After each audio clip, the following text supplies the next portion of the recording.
Esse aí é o livro, Teteto? Esse é um dos diálogos que tem o Teteto. Ah, tá. E aí ia falar que tá muito grosso pro pouco de página que tem. Sim. É um livro com os 3 diálogos?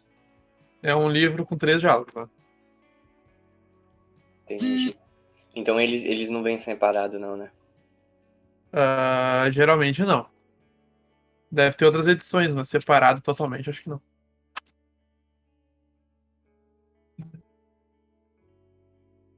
Ah, tá. Pode ser. Fique sabe.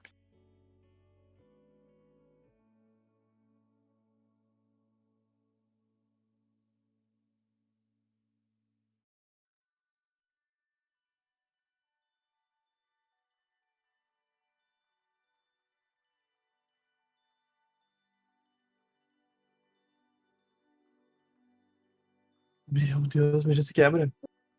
Acabei de comprar. Tô com a câmera ligada.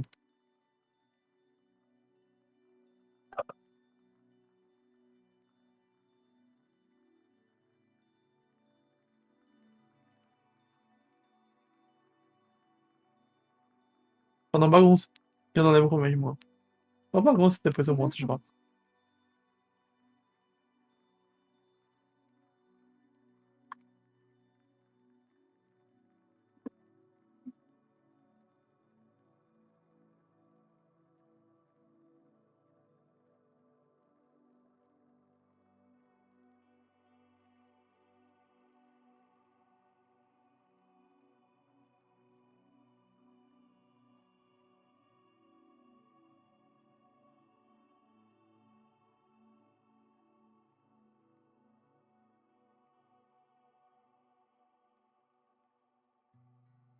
Cadê o Vinícius? Ele tava interessado também. Tinha dito que daqui a pouco eu ia voltar. Ah, beleza. Salve, Gol.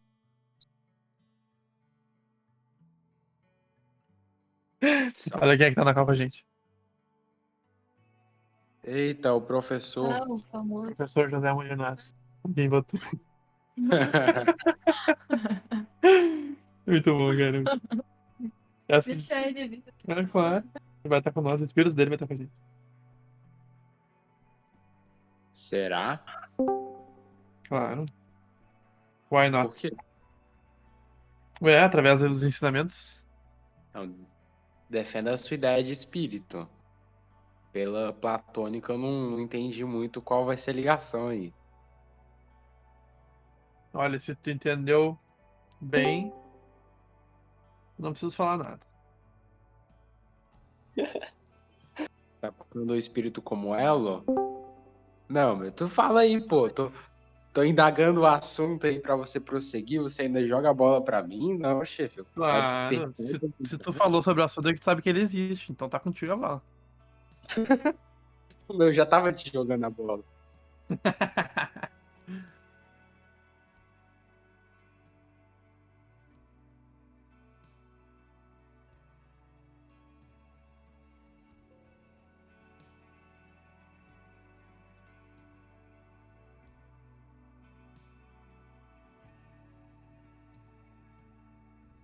Acho que tá praticamente todo mundo aqui, o Vinícius já entrou.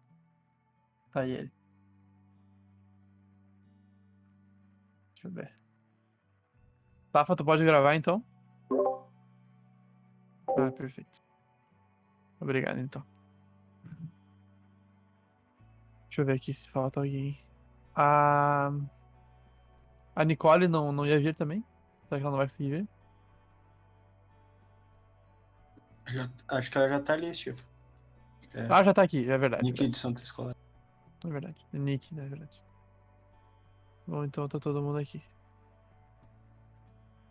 Bom, pessoal. ahn, A gente vai começar hoje com a primeira conversa sobre o Teteto, que é o primeiro diálogo que a gente leu. A gente leu esse diálogo no início do ano, então já faz um bom tempo. Mas eu acho que vai ser bastante válido a gente conversar sobre todos os diálogos. Por mais que seja uma conversa de 15 minutos ou de, sei lá, 1 hora. Independente do tempo que leve. Porque, do meu ponto de vista, é bastante produtivo que a gente escute o que cada um entendeu. provavelmente a gente vai se complementar muito, né? Algumas pessoas entenderam alguma coisa, outras pessoas entenderam outra coisa. Então, quem quiser, né? Não vou obrigar ninguém a falar, mas quem quiser falar e contribuir, seria maravilhoso. É o intuito. O intuito é ser uma conversa onde a gente compartilha as nossas visões. Como esse diálogo a gente leu ali há muito tempo atrás, eu vou começar lendo a definição aqui, que tem na minha edição aqui do Edson Bini. Basicamente, uma definição sobre o diálogo, né? Qual que é o foco principal do diálogo, do teteto. Alguém aqui tá na conversa sem ter lido o diálogo? Não é problema, só quero saber se tem Eu. alguém. Vitinho. Vitinho. O Simas também. Tá. Então acho que vai ser bastante útil eu ler para vocês a síntese mais simples do diálogo, tá? Aqui tá na minha edição, deixa eu achar aqui. A apresentação é a seguinte. A questão central do teteto é a busca de definição de conhecimento, pressupondo a indagação no que consiste o conhecimento. 3 definições possíveis são propostas e examinadas. 1. O conhecimento é percepção dos sentidos. 2. O conhecimento é opinião verdadeira. E 3. O conhecimento é opinião verdadeira somada à explicação racional. Então essa é a apresentação do teteto, do Edson Bini, né? E eu acho que tem mais uma aqui, mais uma segunda definição. Deixa eu só encontrar aqui.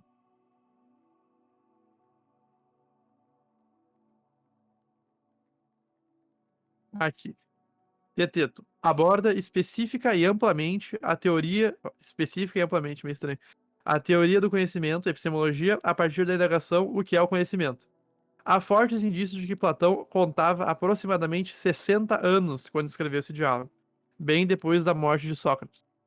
Essa abordagem aqui, essa descrição inicial do Teteto, que fala que o Platão tinha 60 anos, é importante para nossa interpretação do diálogo. É realmente importante, porque se Platão tinha 60 anos, significa que ele já estava numa idade avançada da vida. Isso significa que a grande maioria das grandes teorias que ele tinha, como por exemplo a teoria das ideias, ele já tinha formado completamente.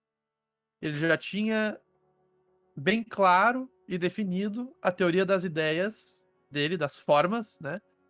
E do mundo suprassensível quando ele escreveu esse diálogo. Um fato curioso é que nesse diálogo, no Teteto, ele não menciona nenhuma vez a teoria das formas, a teoria das ideias. Ele não menciona nenhuma vez. Inclusive, isso é argumento para algumas pessoas defenderem que, na verdade, Platão, no final da vida, descartou a teoria das formas. Ou a teoria das ideias. Ele mudou de ideia. Então a teoria de Platão não seria uma unidade, mas seria composta, né, de 2 partes. A primeira parte, onde ele defendia a teoria das ideias, e a segunda parte, onde ele não mais defendia a teoria das ideias. Mas, lendo o diálogo, eu sou da opinião de que não. Isso não tem nada a ver. Para mim, a teoria e o que Platão acreditava em vida é uma unidade. Ele, de fato, não abdicou da teoria das formas e das ideias. E isso é possível de entender em uma das minhas interpretações sobre o diálogo. Tá? Porque esse diálogo, assim como a maioria dos grandes escritos, né, os grandes obras de gênios da humanidade, geralmente elas têm alguns níveis de interpretação. Digamos, a primeira interpretação é a mais simples, todo mundo entende. Qual que seria a interpretação mais simples se tratando do Teteto? A interpretação mais simples é essa que o Edson Bini nos falou. O Teteto fala sobre o Platão dialogando ali, tentando encontrar o que é conhecimento. E eles testam 3 formas diferentes, 3 maneiras diferentes de definir o que é conhecimento. Uma curiosidade para quem não leu, eles falham, eles não conseguem encontrar o que é conhecimento nesse diálogo. E eu já posso adicionar agora que esse diálogo do Teteto é um daqueles que a gente pode considerar um diálogo mais socrático do que platônico. Então, quando Platão ele escrevia alguns diálogos, os seus diálogos, né? Alguns deles eram mais socráticos e carregavam mais a personalidade do Sócrates, que são esses diálogos geralmente onde não se conclui nada. Não se conclui nada, e isso não é um ponto negativo, eu já vou explicar por quê. E existem diálogos mais platônicos, onde de fato existe mais do que Platão realmente acreditava. Né? As teorias platônicas estão mais nesses diálogos, como por exemplo o Fédon, que a gente acabou de ler, onde ele fala o que ele pensa sobre as almas, né? O destino das almas e tudo mais. Então nesse diálogo tu pode ver muito mais a teoria do Platão mesmo, o que ele pensava. Já no TT tu não vê tanto, tu vê mais o método socrático de interrogar pessoas e mostrar que elas, na verdade, não sabiam do que estavam falando. E é justamente por isso que não se conclui nada nesse diálogo do Teteto. Não se conclui nada é o seguinte, gente, pra quem não leu. Essas três maneiras diferentes, conhecimento é percepção, ou conhecimento é opinião verdadeira, ou conhecimento é opinião verdadeira mais explicação racional, as três falham. As três falham em ser conhecimento. No final do diálogo, eles não conseguem concluir. Por que isso não é algo negativo? Tá? E aí já entra naquele comentário que eu fiz agora há pouco, das interpretações possíveis que a gente pode fazer do diálogo. Que é mais ou menos o seguinte. Só deixa eu abrir aqui uma coisa. Que eu anotei para não me perder.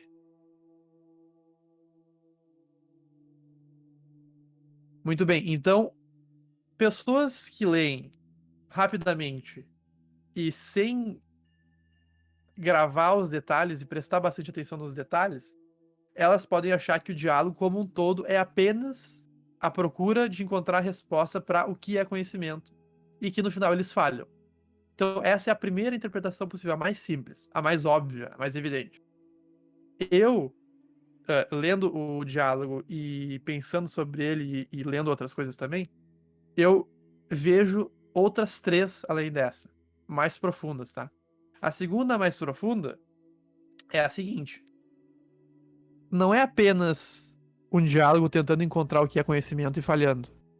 Não é apenas isso. Tem uma coisa também muito importante, mais profundo, de quem prestou atenção. Nesse diálogo, dessas três possibilidades do que é conhecimento, o Platão ele gasta a maior parte do livro na primeira, que conhecimento é percepção. E essa é a mais óbvia de estar errada. Por que ele gasta mais tempo nessa? Porque essa ideia de que conhecimento é percepção estava ligada a duas outras grandes teorias da época. Então, a teoria do Protágoras, que é o cara que dizia que o homem é a medida de todas as coisas. E por que está ligado a isso? Porque esse conhecimento é percepção, então eu sou a medida da verdade. Porque sou eu que tenho percepção. Não é nós, o conjunto, ou alguma outra coisa. Eu tenho percepção e tu tem percepção. Se conhecimento é percepção, é o que eu percebo, então eu sou a medida de todas as coisas. Né? O homem é a medida de todas as coisas. Então, essa teoria de que o conhecimento é percepção se vincula com Protágoras, e essa teoria. Tá? E a outra teoria é a de Heráclito, de que tudo está em movimento. Também se vincula a essa teoria de que conhecimento é percepção. O Platão, mostrando que não, e gastando boa parte do diálogo mostrando que não, que conhecimento não é percepção, ele refuta essas duas outras grandes teorias. A de Protágoras e a de Heráclito. Depois a gente pode ver um pouco mais sobre como é que foi isso. A minha terceira interpretação, um pouco mais profunda que essa, é a seguinte: o diálogo não falhou. Não é uma falha eles não terem conseguido encontrar o que é conhecimento. Por quê? Porque o método dialético de Sócrates é justamente um método onde o resultado é duplo. Né? Pode ser tanto uma coisa quanto outra. Pode ser ou tu atingiu a verdade, ou tu atingiu uma aporia. Que é basicamente, aporia significa quando tu não consegue mais ir pra frente, tu não consegue avançar. Esse diálogo teteto é um exemplo da aporia, né? Onde tu chega numa etapa onde tu não está preparado para continuar adiante. foi o que aconteceu no diálogo.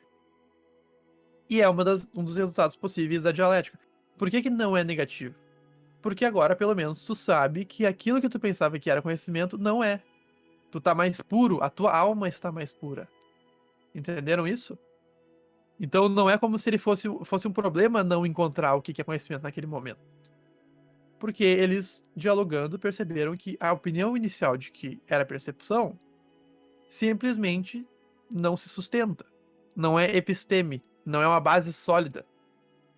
Portanto, eles chegaram numa aporia e pararam por ali. Pelo menos sabendo que algumas coisas não são conhecimento.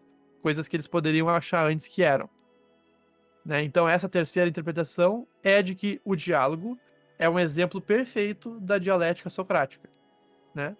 Mas, a gente já vai falar da maiêutica daqui a pouco, mas é um exemplo perfeito da dialética socrática, mas essa ideia que foi parida não é frutífera. O que é uma das possibilidades. E a quarta interpretação que eu tive, e a mais profunda de todas, é por que eles falham nas 3 tentativas de definir conhecimento. Por que eles não conseguem encontrar o que é conhecimento. Tá? E olha só, no início do diálogo, o Teteto tenta falar uma característica sobre o conhecimento. Então, por exemplo, se eu perguntar para vocês, o que é conhecimento? E vocês falam para mim, o conhecimento é valioso. Tu não tá me dizendo exatamente o que é conhecimento nele mesmo, mas sim uma característica do conhecimento. Né? Então essa é a primeira coisa que a gente tem que separar. O que o Platão tá tentando buscar nesse diálogo, e o que o Sócrates tentou fazer durante toda a vida dele, foi buscar o que é das coisas. O ser das coisas. Ou numa palavra que ele usa ali no livro em grego, ou a ousia da coisa. Que é a substância. O ser que está por trás. Ele não quer nenhum acidente. Né? Depois a gente vai ver em Aristóteles que ele divide, né, a substância e as suas 9 categorias. Né? Então o que ele está buscando, na verdade, o que Sócrates tenta buscar durante a vida dele, é mostrar para as pessoas que o que elas estão falando que uma coisa é, na verdade, não é aquilo. Ele está tentando restabelecer esse vínculo entre o discurso e as coisas, os objetos do discurso. Né? Essa é o processo socrático. E justamente nesse diálogo a gente consegue perceber que ele faz uma limpa. Né? Primeiro estava se dizendo que conhecimento era percepção. Ou seja, estava dizendo que o conhecimento em si é percepção. Aí ele vai lá e prova que não é isso. E depois, nas outras 2 tentativas também.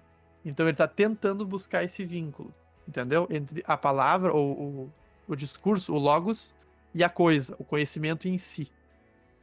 Nunca confundir com as características ou os acidentes do conhecimento, mas buscando o conhecimento em si. O que é conhecimento em si?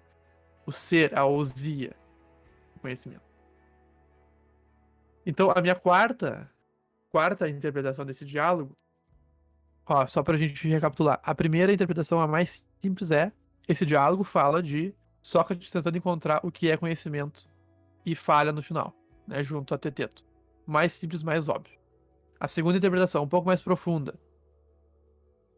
Além disso, ele, durante o diálogo, refuta 2 grandes teorias que estavam em voga na época. De 2 grandes sofistas, né? 2 pessoas de grande envergadura.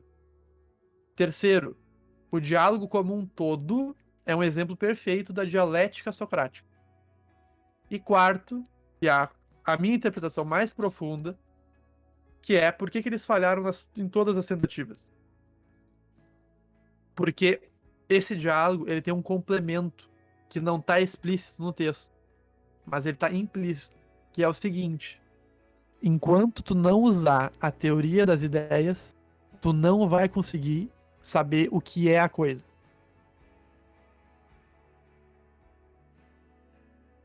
O Sócrates não fala nenhuma vez sobre as ideias. Ele não fala nenhuma vez sobre as formas nesse diálogo. Nenhuma vez. Por que eu tô dizendo isso? Porque é como se fosse um complemento. Entendeu? Ele não fala nenhuma vez, mas implicitamente tá sempre. Por quê? Porque ele já sabia da teoria das formas. Ele já sabia desde o início que eles falhariam nas 3, porque eles estavam extraindo conhecimento das percepções. E ele já sabia que conhecimento se dá a partir das formas, das ideias, e não a partir da percepção, não a partir da experiência. Então, esse diálogo, a quarta e mais profunda interpretação que eu fiz é a seguinte: não vamos conseguir entender o que é conhecimento, nem qualquer outra coisa, enquanto não introduzirmos as formas, a ideia. Tá? Então, essa é a minha quarta interpretação. Bom, eu já falei bastante aqui de introdução. Alguém quer tecer algum comentário, comentar o que entendeu do diálogo? Pode estar livre para falar qualquer coisa aí, quem quiser. Até se alguém teve dúvida sobre alguma coisa que eu falei até agora, pode perguntar também.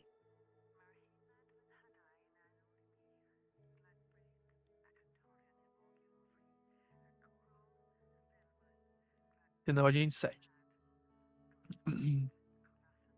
Vocês entenderam essas minhas 4 interpretações? Sim, ficou bem Uhum. claro, né? Ficou claro? Uhum. Então, perfeito. Eu acredito que podem ter mais interpretações, mas eu acredito que essas 4 são bastante válidas e importantes. Bom, então antes da gente falar um pouco mais sobre ali os problemas das 3 possibilidades do que é conhecimento, a gente de repente pode falar um pouquinho de maiêutica. Porque a maiêutica é abordada nesse diálogo. Como é que a maiêutica se relaciona? Basicamente, a maiêutica é essa arte de... Essa técnica que Sócrates usa de parir ideias. Então, se vocês verem nesse diálogo, tem um momento que o Sócrates ele fala que a mãe dele era uma parteira. Deixa eu encontrar aqui. Ele fala no trecho 149A. Não ouviste falar, ó risível rapaz, que sou filho de uma excelente e robusta parteira, Fenarete? Não sei se eu pronunciei certo, mas ele fala isso. Mais logo embaixo ele diz o seguinte: imagino que sabes que nenhuma delas atende outras mulheres enquanto é capaz de conceber e dar à luz. Somente as que tornam demasiado velhas para gerar que o fazem. O que ele está dizendo aqui? Que lá na Grécia, todas as parteiras eram apenas mulheres que não eram mais capazes de dar à luz. Deu velhas ou virgens que fizeram promessa de virgindade, né, de não dar à luz. Essas eram as parteiras. E por que ele diz isso?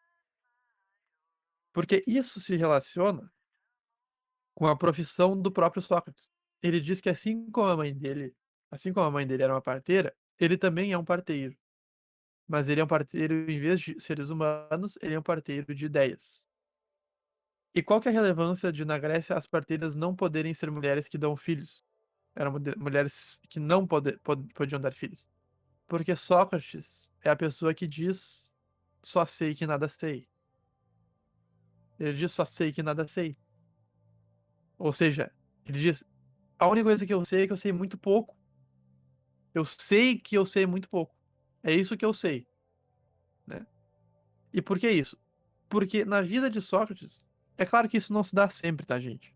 É claro que em alguns momentos resplandece, surge do discurso de Sócrates, que obviamente é escrito por Platão, né? A gente não sabe até onde vai cada coisa, até onde é Sócrates mesmo, uma recordação histórica do que realmente aconteceu, e até onde é o Platão ali escrevendo, representando Sócrates. Mas o Sócrates, geralmente, ele é a pessoa que não tem a ideia nele. Ele te ajuda a você mesmo parir a ideia. Né? Ele pare a tua ideia e no final te ajuda a entender se é uma ideia frutífera, uma verdade, ou se é um simulacro falso, né? Uma inverdade, uma ideia não frutífera, que daí tem que ser descartada. Né? No caso do diálogo Teteto, ele descartou 3 ideias, né? As 3 ideias, a de conhecimento é percepção, aqui de conhecimento é opinião verdadeira, e a de que conhecimento é opinião verdadeira mais explicação racional. As 3 foram descartadas. Foram 3 filhos não frutíferos, né? Apesar de que o Teteto, que é com quem o Sócrates conversava, ele estava grávido dessas 3 ideias, né? Então, isso se relaciona com a questão do Sócrates ser a famosa pessoa que dizia que nada sabia, né? Até porque o grande objetivo dele, o que ele queria mesmo, além dessa questão que eu falei pra vocês de reconectar o Logos com a coisa, uma outra coisa que ele tentava encontrar era uma pessoa mais sábia do que ele. Porque ocorreu um fato de uma deusa comunicar ao Sócrates que ele era a pessoa mais sábia daquela região. Falaram isso pra ele. Mas ele pensou, né? Supostamente, né? Obviamente.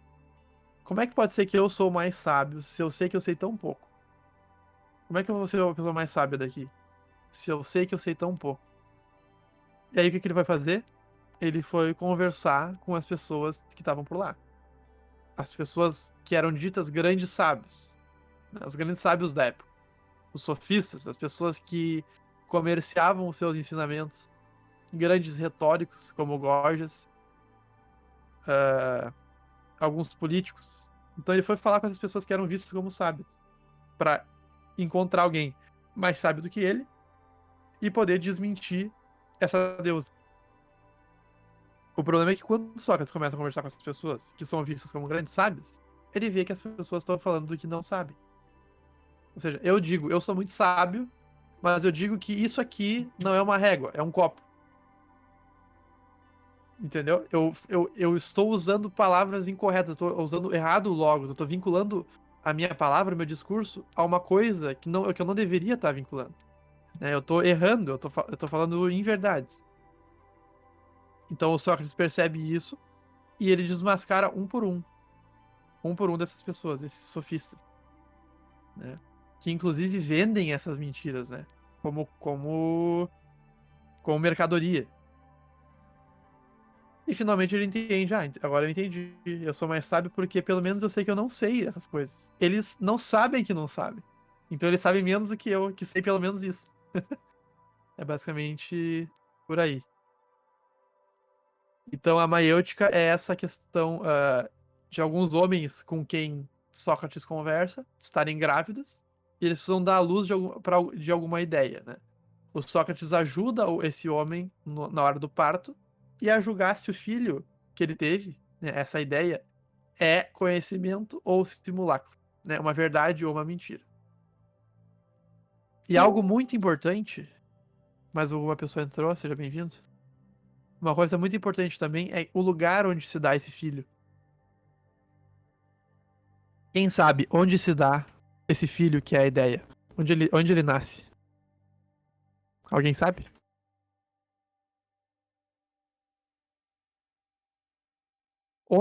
Se eu estou grávido de uma ideia, onde em mim nasce a ideia? Quando eu revelo ela.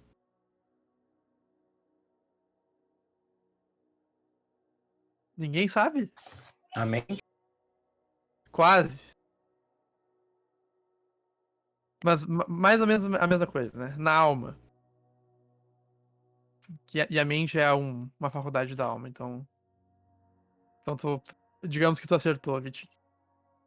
Então, é na minha alma onde eu gero a minha ideia, que eu estou grávido. E isso se relaciona com mais um conceito grego, que é o da aletheia.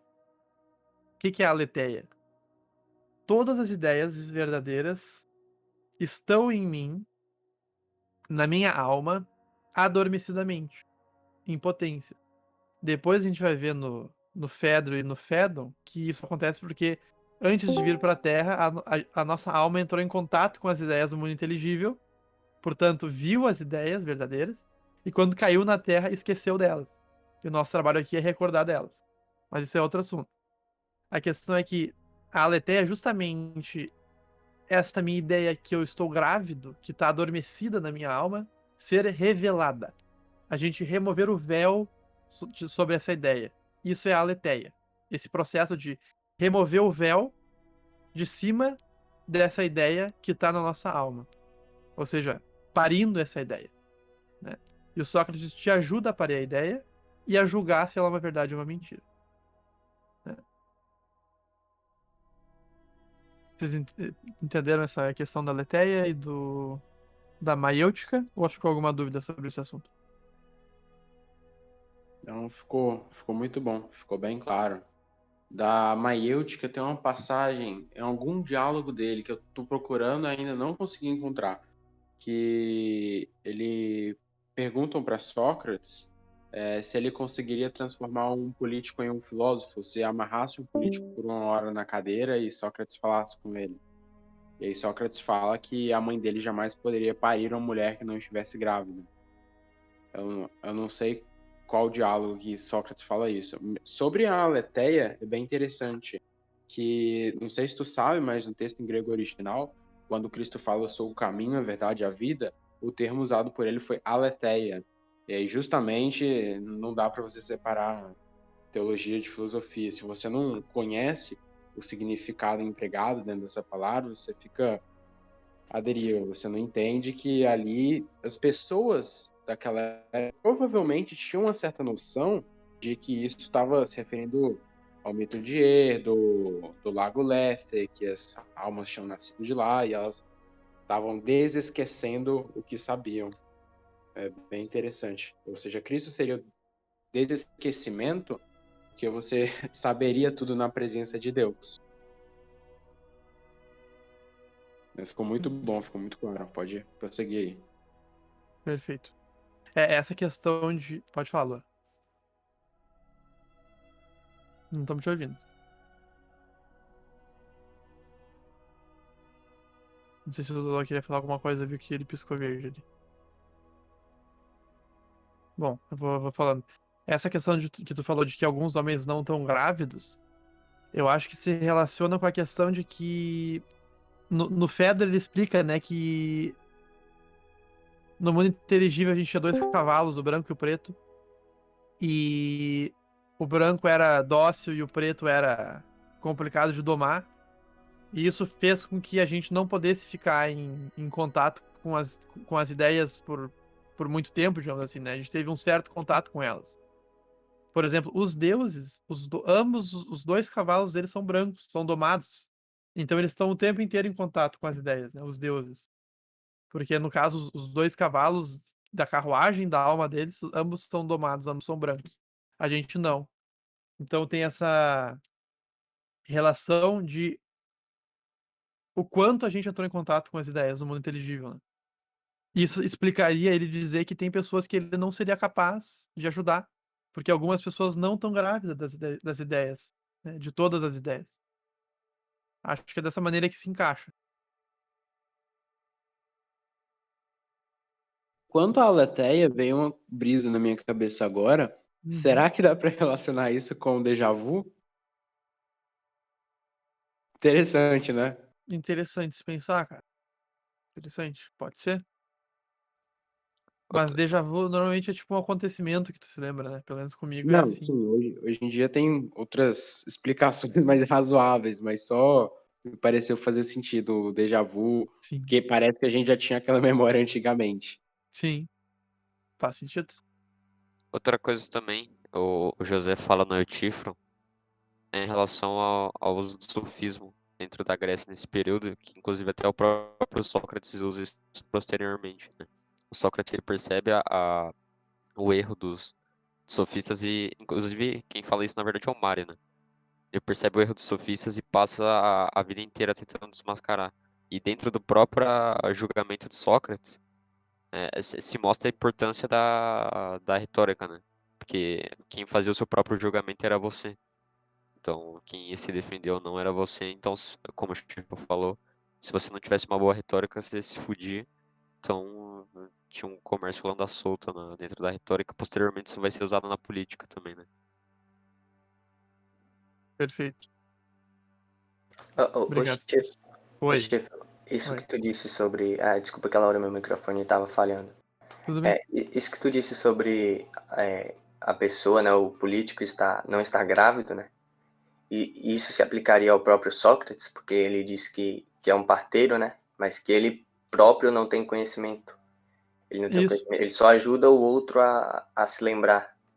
em algum grau isso é verdade, né?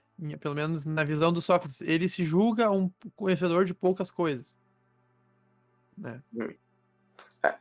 Mas Apesar da genialidade dele levar a querer outra coisa, né? Levar a crer que ele tinha muita ideia na na prática. parte, na parte O discurso. mitológica de Platão, se eu não me engano, para tu nascer, para Platão existe meio que dois tipos de paraíso, né?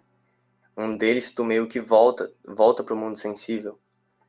E quando tu volta, a sua vida, vê se eu tô falando algo verdadeiro ou besteira. Quando tu volta, a sua vida, ela meio que é definida ela meio que é o fruto daquilo que tu plantou na vida passada.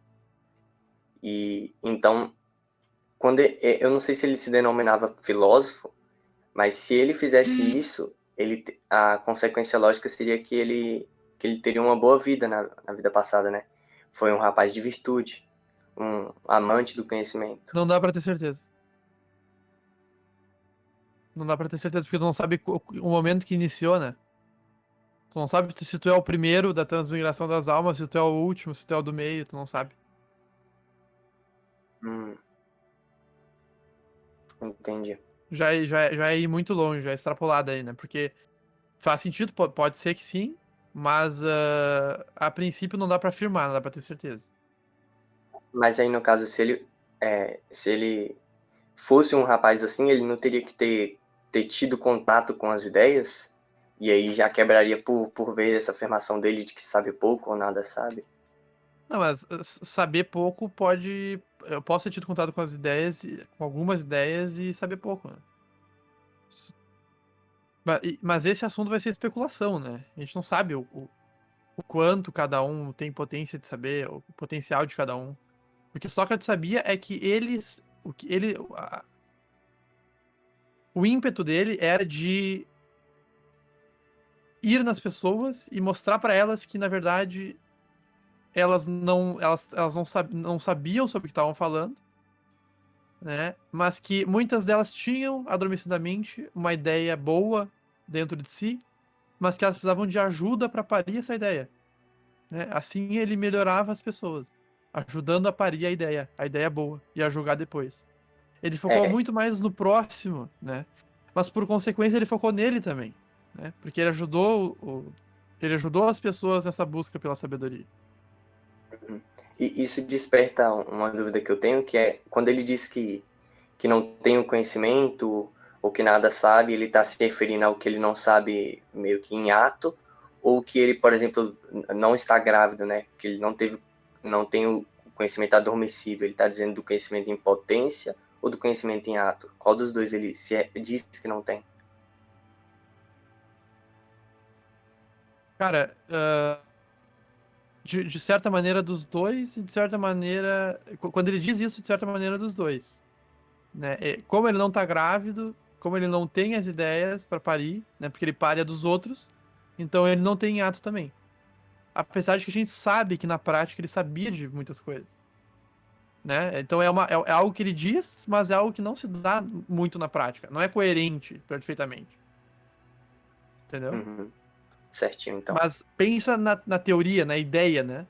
Não tá comigo a ideia, mas eu vou te ajudar a ter a ideia. Né? Eu vou te ajudar a parir essa ideia. Esse é o meu trabalho. Apesar de que, na verdade, eu sei de algumas, assim. Né? É óbvio que Sócrates sabia de muitas coisas. Mas Perfeito. o que admirou ele foi realmente ele ser o homem mais sábio, né? Então, como assim eu, o homem mais sábio? Não pode ser. Olha esses caras aí que são conhecidos por ensinar aí um monte de gente, discursar pra um monte de gente, vender o seu ensino. Como é que eu vou ser o mais sábio? Eu, pobretão. Então, eu acho que é por aí.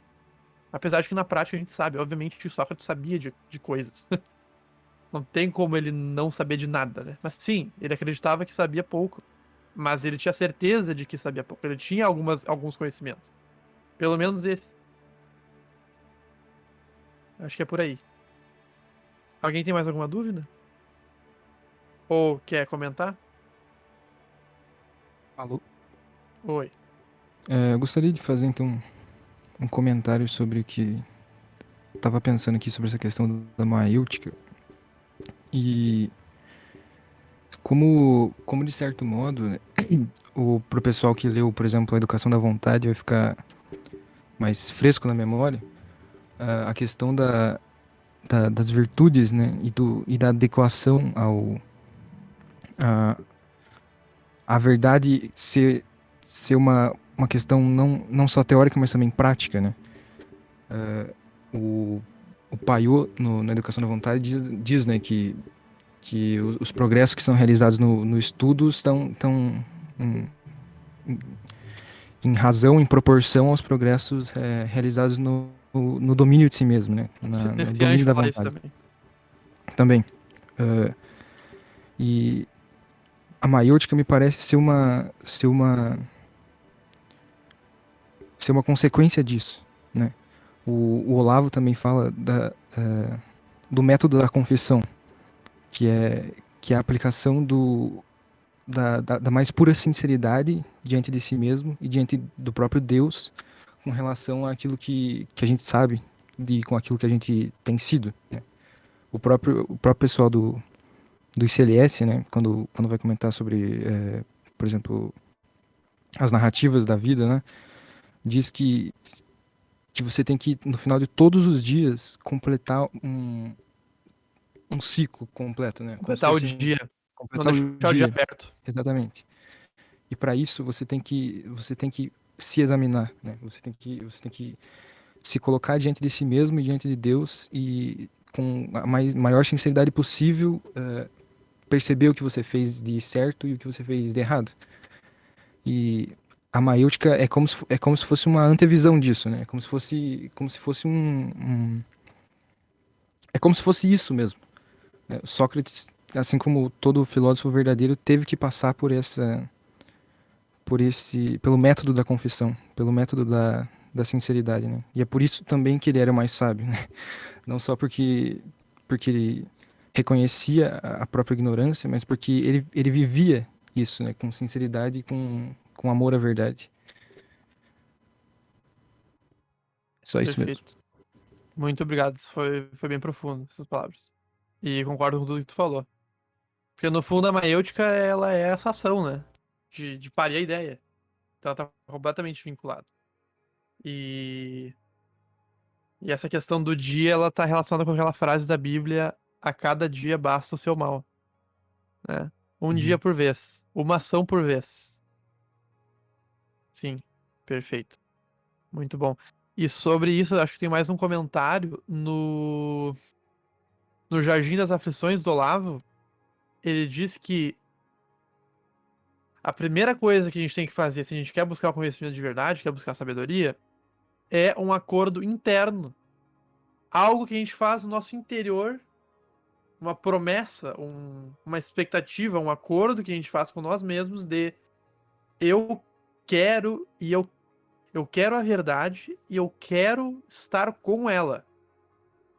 Porque se tu não fizer esse acordo moral, ou seja, prático, de que eu quero andar com a verdade, se tu não fizer esse acordo no início da tua pesquisa, no início do teu processo de buscar sabedoria, se tu não tem esse acordo de andar de mãos dadas com a verdade, tu pode realizar o teu processo, chegar no final ou numa mentira ou numa verdade, e isso ser irrelevante pra ti. Porque tu não tem a moral de dizer, não, eu quero a verdade. Se vier a mentira, eu vou descartar. Se eu encontrar mentira, eu não vou ficar com ela. Certo? Se tu não tiver esse acordo moral interno, tu vai chegar lá, eu cheguei numa contradição aqui, mas e daí? Eu me importo? Eu me importo de ter chegado numa contradição? Será? Não sei. Então, com certeza, o que a gente tem que fazer é esse exame, examinar internamente e examinar externamente através da nossa ação. Se a gente está cumprindo esse acordo moral e se a gente está realizando o julgamento da ideia que a gente pare através da maiêutica, né? Dentro da teoria do Platão. Se é uma ideia frutífera ou é uma ideia que nasceu morta, né? Então acho que se encaixa perfeitamente. Mais alguém, pessoal?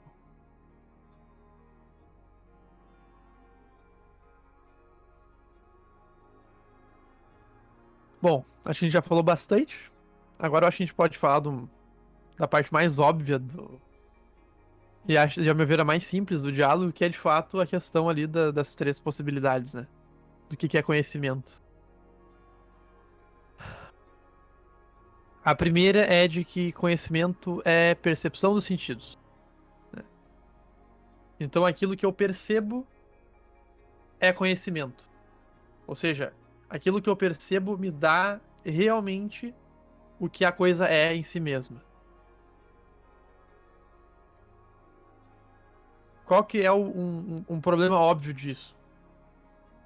Um problema óbvio disso é que se percepção é conhecimento, então, nesse sentido, no sentido do conhecimento, nós somos iguais a um cachorro. Porque cachorros também percebem. Né? Então, eles têm o mesmo tipo de conhecimento, o mesmo nível de conhecimento que a gente. Já que eles também têm percepção. É claro que em Aristóteles, depois a gente vai ver que a percepção do cachorro é diferente da nossa. É de um tipo diferente. A gente abraça o percepto, enquanto o cachorro não. Porque o cachorro não tem esse espírito que abraça o percepto. Mas isso é outro assunto. A questão é que cachorros também percebem da sua maneira. Mas a gente não diz que o conhecimento do cachorro é do mesmo tipo que o nosso. Né? Então a primeira coisa que tem que te deixar incomodado quando tu escuta que percepção é conhecimento é por aí. A outra questão que se relaciona, como eu falei antes, com a questão do ser humano ser a medida de todas as coisas, é a seguinte. Se eu tiver com febre e me botarem num vento frio, eu vou sentir muito frio. Se eu pegar outra pessoa saudável, botar um casacão nela e colocar ela no frio, ela vai sentir um frio moderado.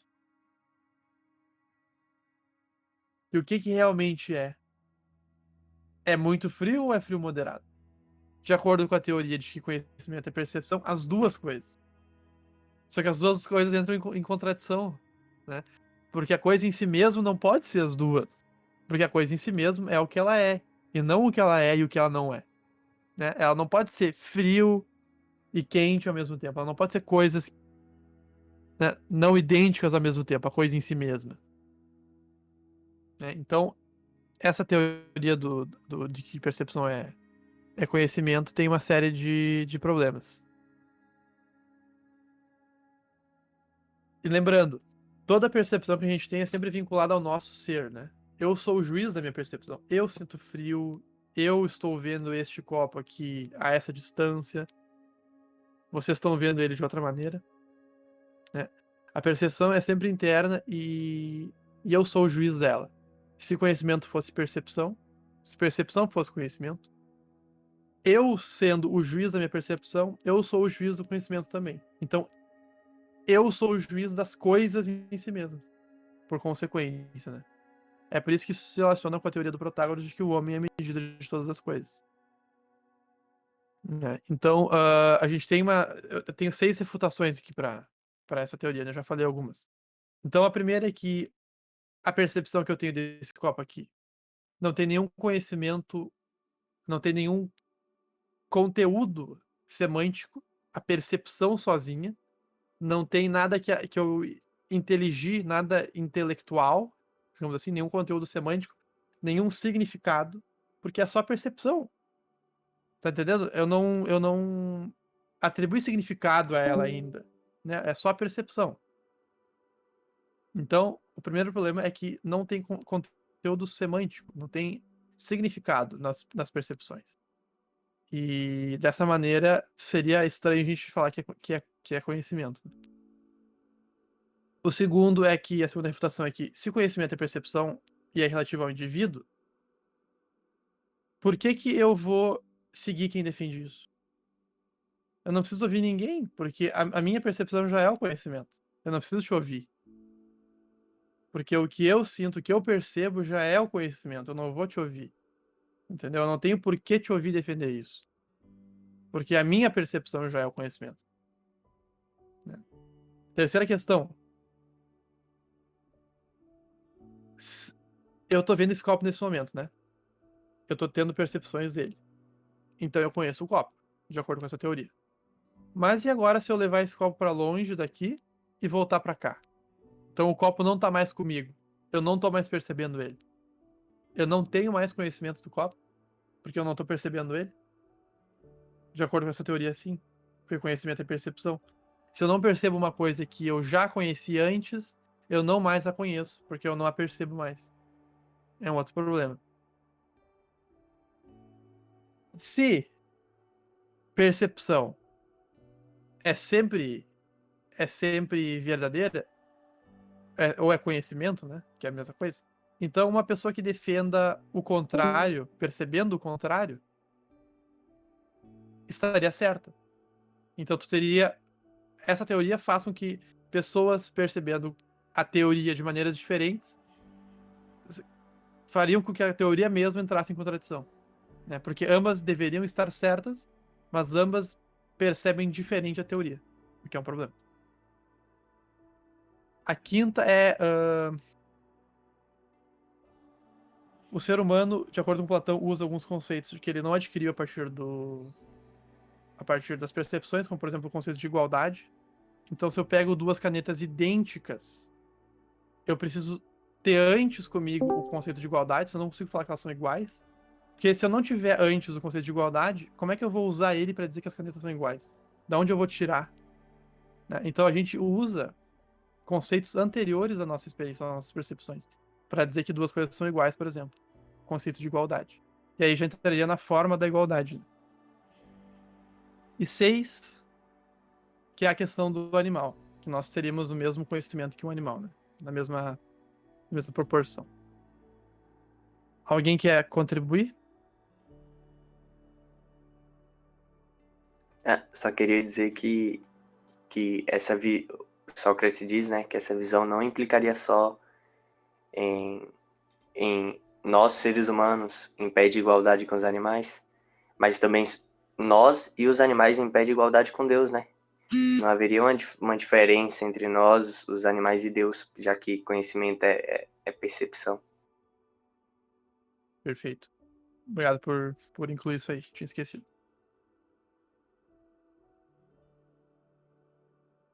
Alguém mais algum comentário?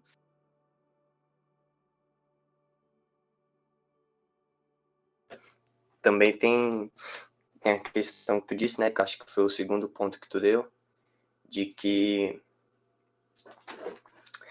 uma das refutações, né, que é de que se conhecimento é percepção, por que eu, por exemplo, vou discutir, já que eu sou a medida das coisas? E Sócrates aponta meio que uma hipocrisia, né, uma contradição entre o que Protágoras dizia e como ele agia, porque Protágoras, como sofista, ele recebia para ensinar. Mas se tu ensina algo a alguém, se pressupõe que tu sabe algo que ele não saiba, um conhecimento que tu tem que ele não tem. E se conhecimento é percepção, por que então os alunos dele deveriam pagar para ele ensinar os alunos, entende? Então, meio que esse apontamento, né, me leva a entender que nem Protágoras acreditava no que ele dizia. Provavelmente. Essa é a ideia que eu tenho da coisa. Uhum.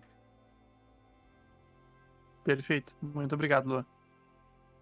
Mais alguém, pessoal? Acabou da minha água aqui, tá? Minha voz tá doendo já. Minha garganta. Bom.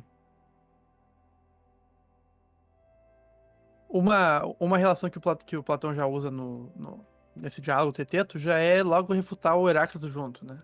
Bom, vamos colocar tudo no mesmo balaio, já que as coisas todas se ligam. E a teoria do Heráclito é a teoria do movimento absoluto. Como é que ele faz para refutar a teoria do movimento absoluto? Bom, se tudo está em movimento, então tudo está em movimento sob todos os aspectos possíveis. Certo? Não há nenhum aspecto que se mantenha se tudo estiver em movimento, né? Teoria do movimento absoluto. Se é assim, nem a própria exposição da teoria do movimento absoluto pode ser exposta com coerência. Porque se tudo está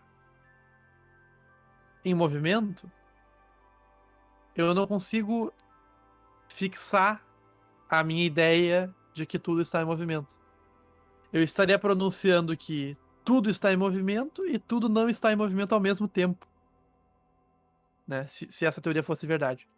Porque eu não conseguiria deixar estático essa ideia e fornecer o meu argumento e passar para ti o meu discurso, o logos, de que tudo está em movimento, porque neste mesmo momento isso também estaria em movimento, então eu estaria falando sobre tudo está em movimento, sobre essa teoria, e também sobre não esta teoria. Alguma outra coisa que não esta teoria. Né?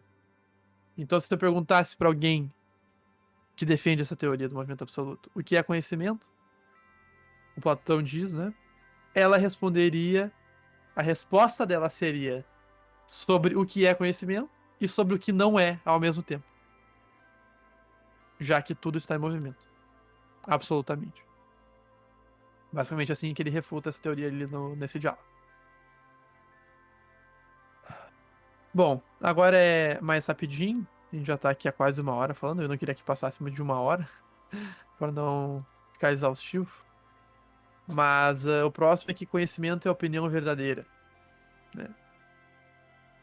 Basicamente, conhecimento é quando a gente coloca, quando a gente submete a percepção a um juízo ou a uma interpretação nossa. Né? Então, eu sinto aqui essa caneta aqui, ou de repente eu, sei lá, eu de alguma maneira tenho percepções sobre essa caneta aqui, essa caneta vermelha, e eu realizo um juízo sobre ela, inserindo do meu lado, né, inserindo uma carga semântica, um significado para essa percepção que estou tendo.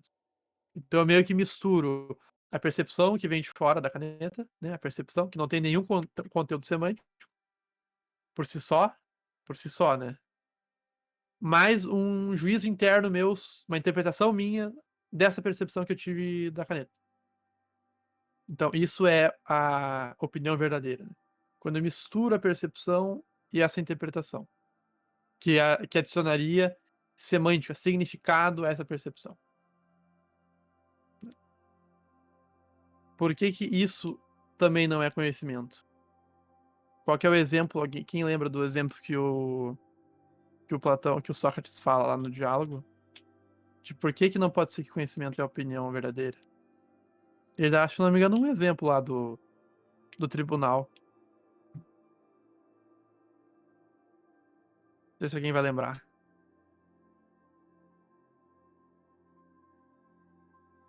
Pior que eu lembro, só que eu não. Acho que eu não saberia formular ele direitinho de ponta a ponta. Tenta começar. Não, melhor evitar essa vergonha. Deixa alguém aqui. Não é tão complicado. Simplesmente ele nos diz que, por exemplo, se tu pensar no caso de tu estar num julgamento sobre alguma coisa que aconteceu, sempre a pessoa que tiver uma retórica superior vai fazer com que a sua opinião prevaleça sobre as demais. Portanto, supostamente seria a opinião verdadeira, mesmo que o julgamento fosse incorreto. Né? Por exemplo, a pena tem que ser X, mas o cara dá pena Y. Mas ele retoricamente consegue convencer os demais de que tem que ser Y mesmo. Né? Então a opinião verdadeira dele, essa opinião dele, né? Essa percepção mais a interpretação interna dele sobre o fato faria com que a pena fosse Y, ao invés de X, que deveria ser, como deveria ser. Então, alguém com uma retórica seria capaz de convencer que a opinião dela é verdadeira, quando não é, né? Quando é apenas uma capacidade retórica de convencimento. O problema disso é, quem é o verdadeiro juiz para dizer que essa é a opinião verdadeira? Qual pessoa? Eu? Tu? Quem será o juiz para dizer? Quem será o modelo, o paradigma que garante que essa opinião é a verdadeira? Se eu só tenho a percepção como início, como base inicial. Né? É claro, depois eu adiciono a minha interpretação para formar minha opinião, mas no fundo temos apenas a percepção como início. Quem vai ser o modelo para dizer que essa é a opinião verdadeira? A própria realidade. Sim, mas a realidade de que maneira? A realidade por si só. Tipo, Então, a realidade por si só, então tu tá indo pra onde? Em Platão, tu tá indo pra qual lugar? né, claro que acho que Platão não trata isso, né? Não, ele trata, ele diz que enquanto tu considerar apenas percepção, tu não vai conseguir. Quando tu fala a realidade nela mesma, em Platão, o que que é? É As ideias. as ideias. Exatamente. Entendeu? Ele não fala. Platão não fala as ideias, mas fica implícito. Entendeu? As ideias são paradigmas absolutos que estão no mundo das ideias, né? E elas servem como juiz para as opiniões verdadeiras. Ignorando o mundo das ideias, quem vai ser o juiz? Em Platão, não teria como resolver isso. Porque se tu falasse, o juiz é o Beltrano, mas o Beltrano tem as percepções dele, se conhecimento é a opinião verdadeira, né? Se isso é verdade. Então, ele tem a opinião verdadeira dele, e eu tenho a minha, nós temos as nossas opiniões. Ele é o juiz, então? Por que que ele é o juiz? Entendeu? Por que que não eu? Por que que não a minha opinião é a verdadeira? Ficando em conhecimento e a opinião verdadeira, nós não temos como sair disso. Nós não temos como ter um modelo que julgue de fora. Platão não fala isso, mas fica implícito. E isso é a parte mais genial desse diálogo. Que ele não fala nas ideias, mas as ideias estão sempre ali, são um complemento implícito. Né? Então é por aí. Esse é o problema da opinião verdadeira. Vocês entenderam? Alguém não entendeu? Alguém quer adicionar alguma coisa?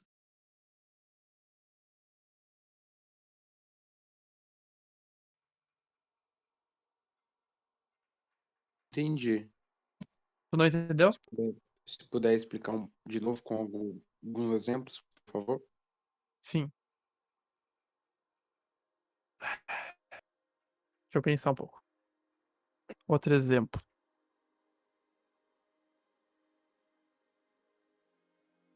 Olha só. Tá vendo esse cubo aqui? Tô. Se conhecimento for opinião verdadeira, e só isso, e a opinião verdadeira surge da percepção, porque ela é percepção mais a minha interpretação, mais o meu juízo acerca dela. Se for assim, eu vou dizer pra ti que o formato desse cubo aqui é esférico. Tá? Esférico. É uma esfera. E o que tu vai me dizer? Não, não é. É um cubo. É um cubo. Sim. Uhum. Como é que a gente vai... Só que assim, ó. Eu falo que é uma esfera pretendendo realmente te dizendo o seguinte: a minha opinião é a opinião verdadeira. Isso aqui é uma esfera. Me convença que não é uma esfera. E a tua tentativa de me convencer que é um cubo. Por que eu tenho que ceder a minha opinião para ficar com a tua opinião de que isso aqui não é uma esfera? Por que a tua tem que ser a correta? Se conhecimento é a opinião verdadeira.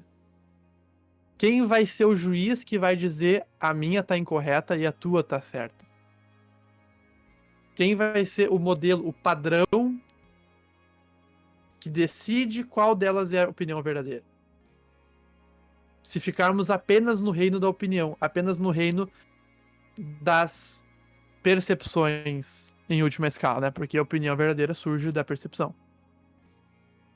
Entendeu o problema? Que a gente ficaria eternamente discutindo. E provavelmente aquele com a melhor retórica convenceria os demais. Se eu tivesse uma puta de uma retórica, eu convenceria o pessoal aqui que isso aqui é uma esfera. Se a minha retórica fosse tão superior do que a de qualquer um aqui, eu estaria argumentando e provaria que isso aqui é uma esfera. Tá? De alguma maneira, utilizando algum sofisma. É claro, óbvio, a gente sabe disso. Mas eu conseguiria fazer isso. Vocês acreditariam que a minha opinião é a verdadeira. Então, quem é o juiz absoluto que vai conseguir fazer com que uma opinião seja verdadeira de fato e a outra seja falsa? São as ideias. Então, chefe, mas eu tenho uma dúvida. Oi? Então você acha que o Platão, por exemplo, diria que, considerando as ideias dentro desse argumento da opinião verdadeira, esse seria o conhecimento para Platão? Platão é a opinião verdadeira lastreada no mundo das ideias. Exatamente. Por quê? Porque tendo a ideia de cubo, eu tenho um modelo, um paradigma para comparar. Eu comparo a minha percepção a essa coisa que eu percebo com o modelo ideal. E tendo a comparação correta, tendo esse paradigma, esse juízo absoluto, eu consigo entender que essa é a opinião verdadeira, porque eu conheço a ideia. Eu lembro da ideia e posso comparar com esse cubo.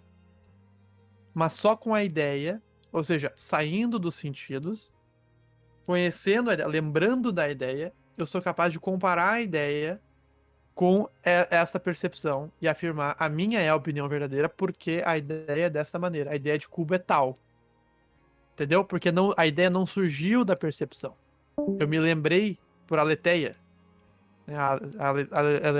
A aletheia que a gente conversou antes. Eu consegui explicar? Uhum.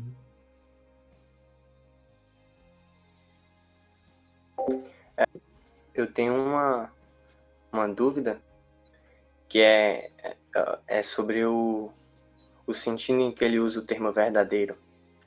Porque aqui, pelo que me parece, né, o verdadeiro está sendo tomado como aceitação pública. Ou seja, se eu consigo convencer vocês de que 1 mais 1 é 3, a opinião verdadeira seria essa ideia de que 1 mais 1 é igual a 3. Só que isso não me parece o que é o verdadeiro de fato, a opinião verdadeira de fato. Porque 1 mais 1 não é 3, é 2, todo mundo sabe. Por quê? Então,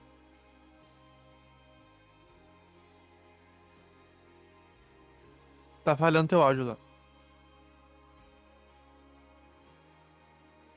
Infelizmente não tá te dando pra ouvir.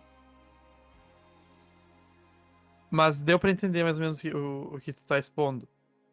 O problema é que daí tu já vai entrando nos números, né? E os números não são percebidos. Eles são ideias. Então tu já não vai estar mais no terreno das percepções. A grande questão é...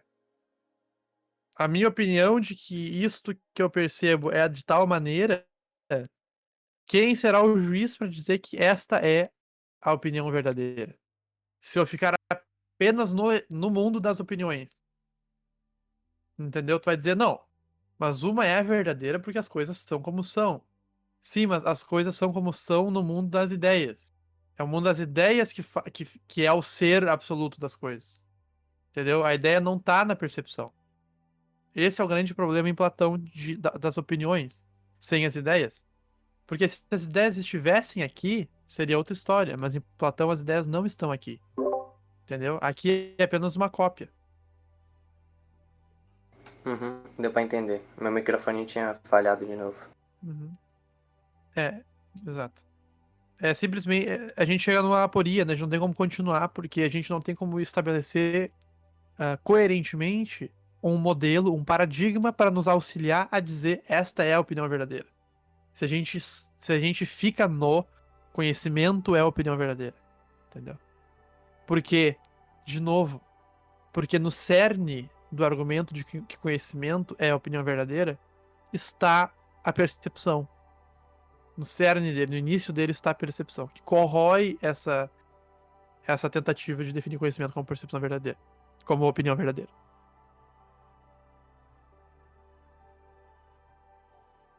Mais alguém, pessoal?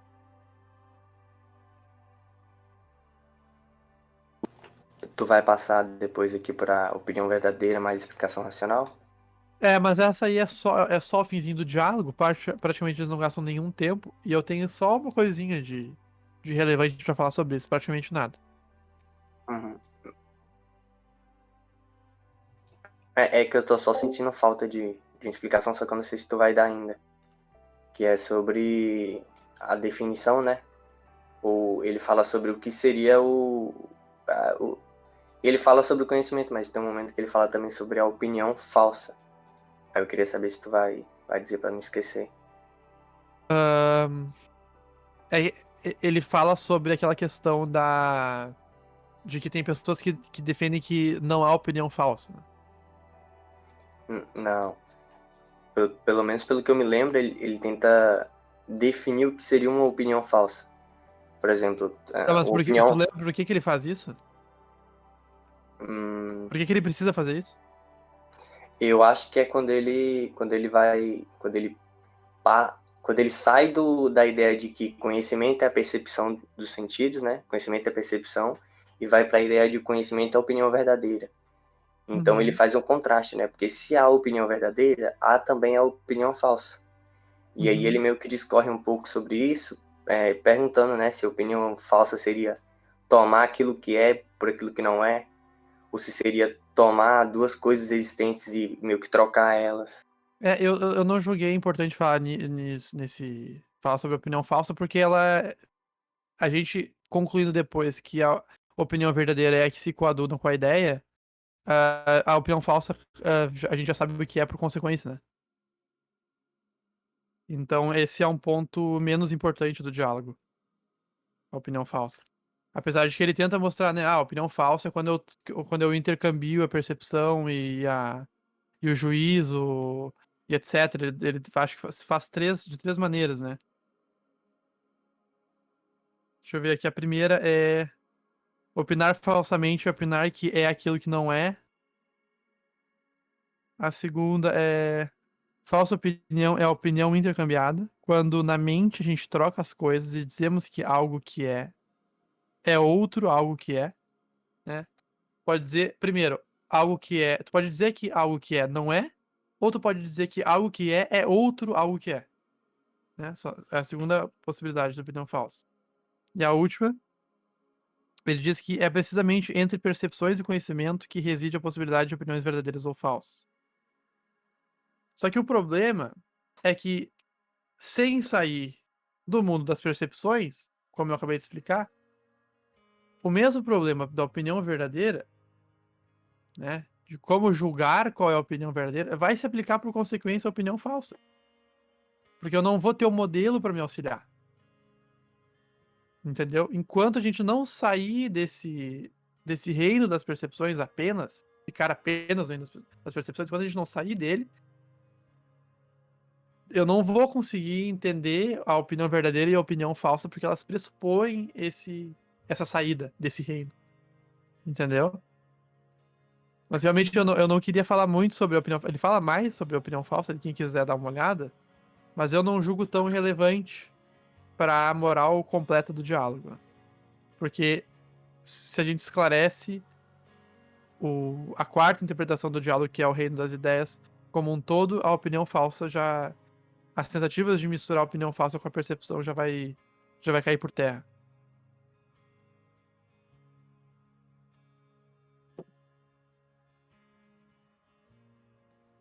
Então, todos esses três modos que ele diz ser a opinião falsa, ele aponta algum no final como uma verdadeira definição?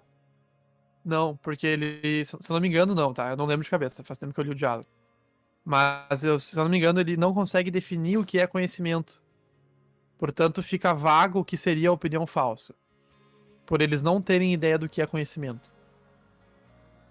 Uhum. Assim como fica vago o que é a opinião verdadeira, sem conseguir definir o que é conhecimento. É que eu me lembro que ele fechava essa questão, né? Ele dizia Cuidado. que... Às vezes dá a impressão que ele fecha, mas ele não fecha. né? Ele fez isso várias vezes nesse diálogo. De fingir que fecha, mas não fechou. Ele encontra um problema depois. Parece, agora sim, agora a gente concluiu. Daí tu lê mais umas páginas ali, não era isso. O que eu me lembro desse diálogo é eles não completam os pontos. Porque falta definir o que é conhecimento. Falta o mundo das ideias.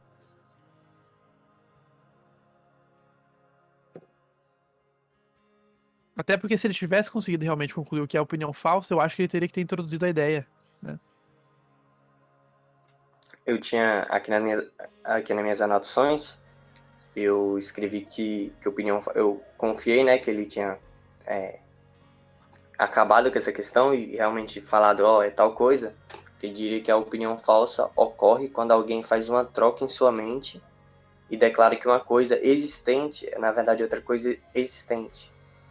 Então, quando eu Ou vejo... seja, tu parou na 2. Não é essa é a segunda que eu falei.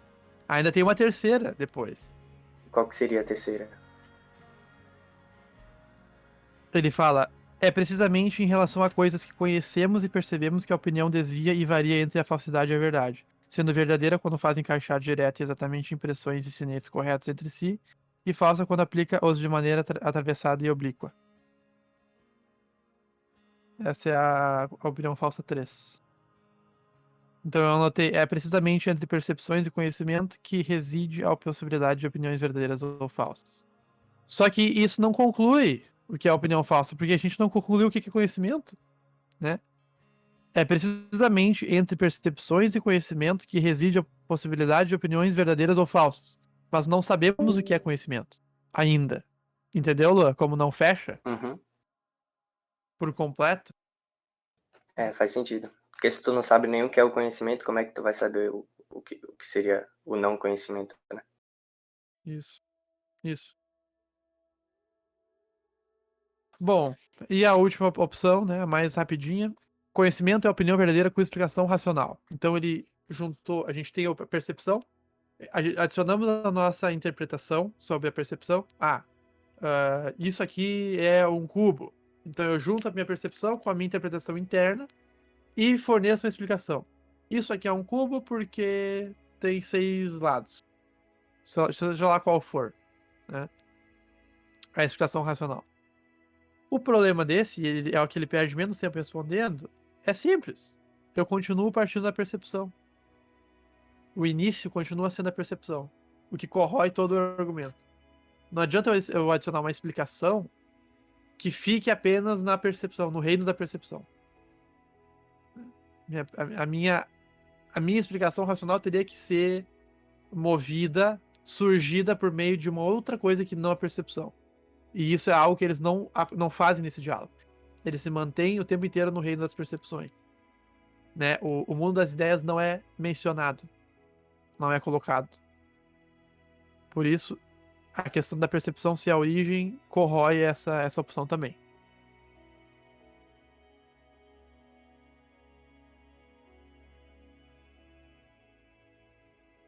E a conclusão, né? Eu anotei aqui uma conclusão que eu tirei, que é basicamente a seguinte.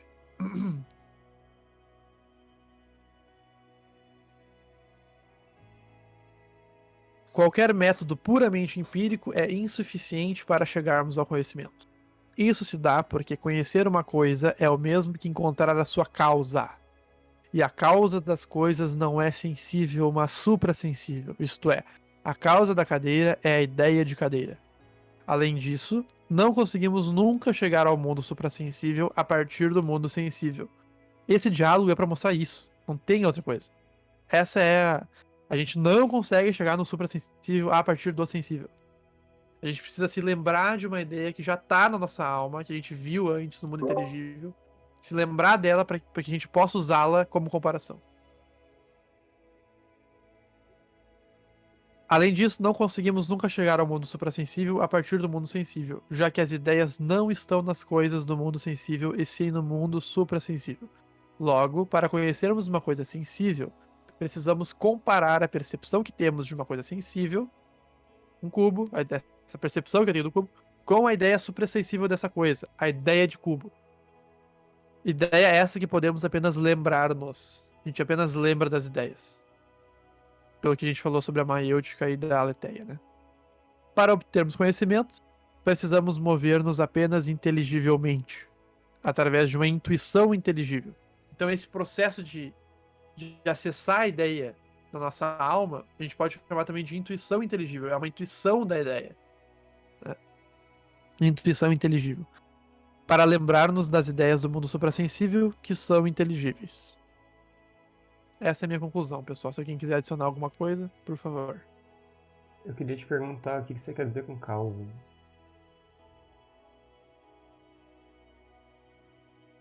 Causa é o que é essa ligação entre esta coisa que está sendo e o verdadeiro ser dela.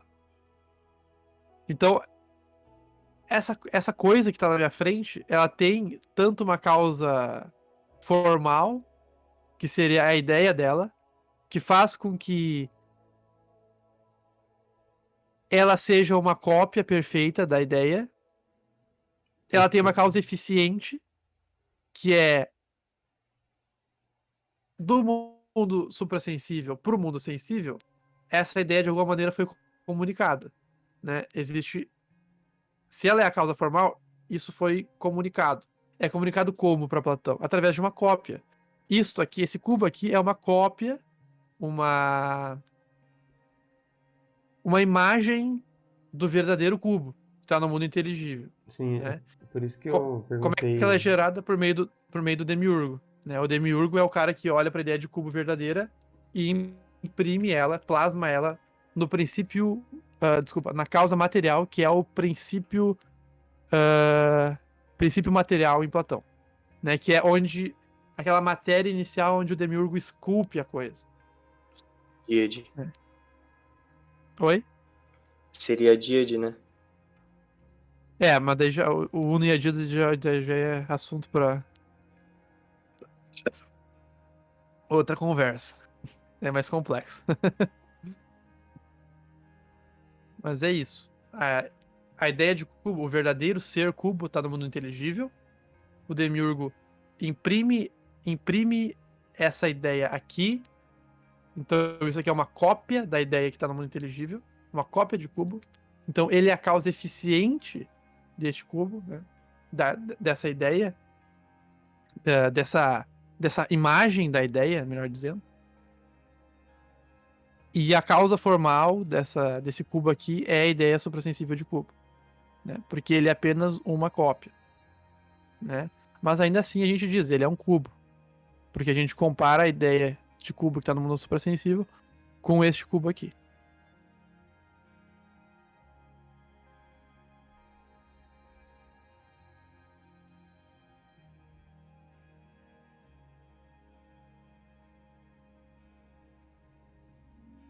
Alguém quer fazer mais algum comentário?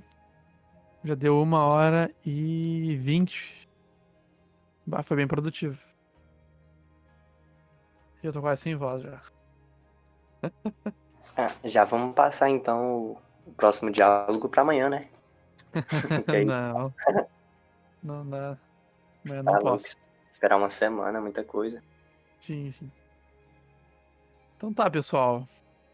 Muito obrigado pela presença de todo mundo. E eu espero falar até menos nas próximas vezes. O pessoal vai ficando menos introvertido, com menos vergonha e vai falando mais, eu espero. Porque não tem por que não falar. O que importa é a gente entender a interpretação de todo mundo para formar uma melhor, né? E então façam anotações quando vocês estiverem lendo, para vocês lerem as suas anotações aqui nas conversas.